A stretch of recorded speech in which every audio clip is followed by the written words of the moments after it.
Rim!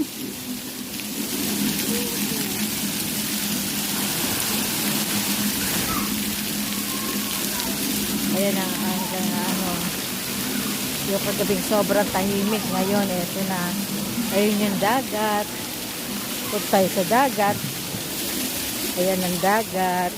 Ayan. Nandiyan kami tayo ng umaga.